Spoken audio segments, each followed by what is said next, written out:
Shalom.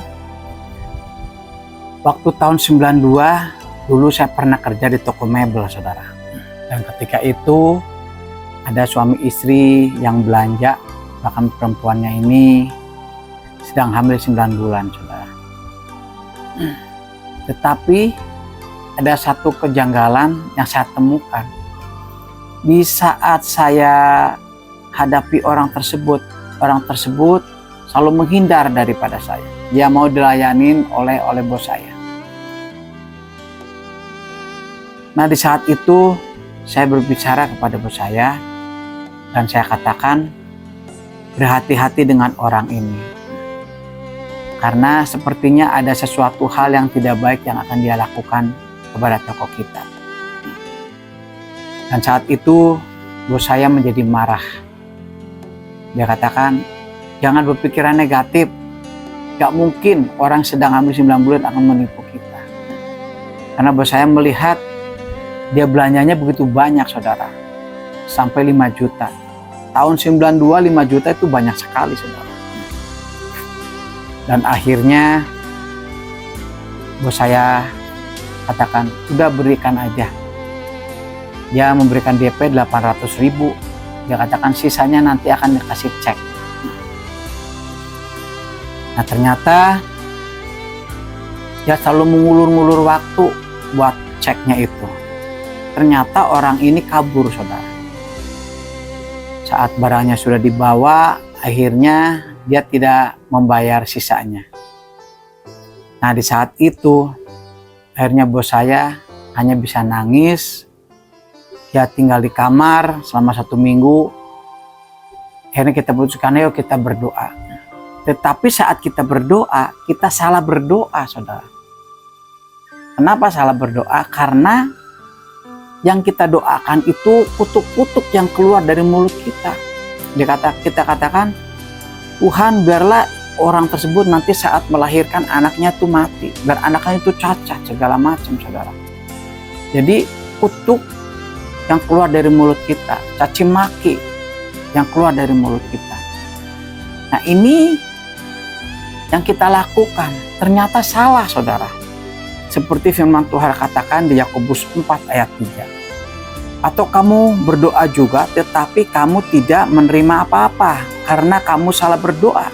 Sebab yang kamu minta itu hendak untuk menghabiskan, untuk memuaskan hawa nafsumu. Nah, firman Tuhan mengatakan dengan jelas. Jadi yang kita lakukan hanya memuaskan hati kita, saudara. Tetapi firman Tuhan mengajarkan kepada kita supaya kita membalas kejahatan dengan kebaikan.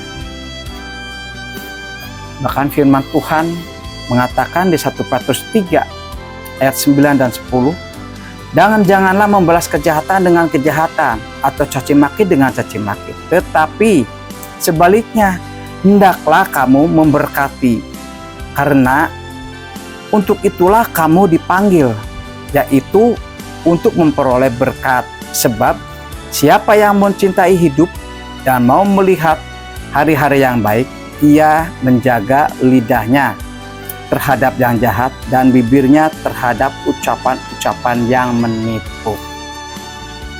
Nah, ini saudara,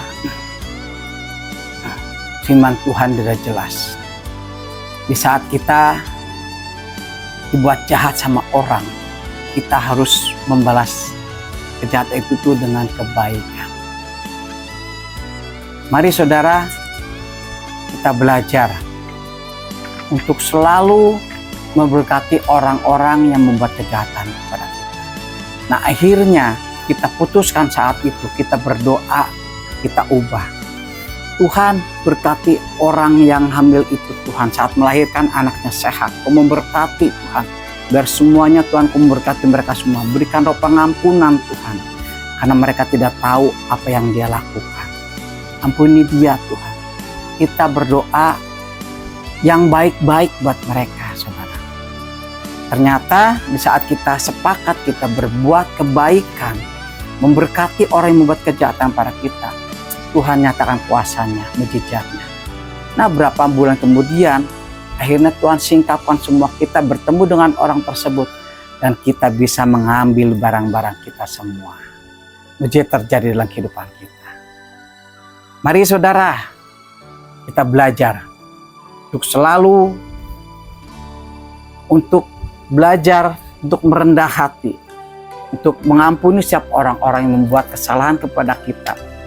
Biar semuanya Tuhan yang bekerja dalam kehidupan kita di saat kita dibuat kejahatan dari orang lain.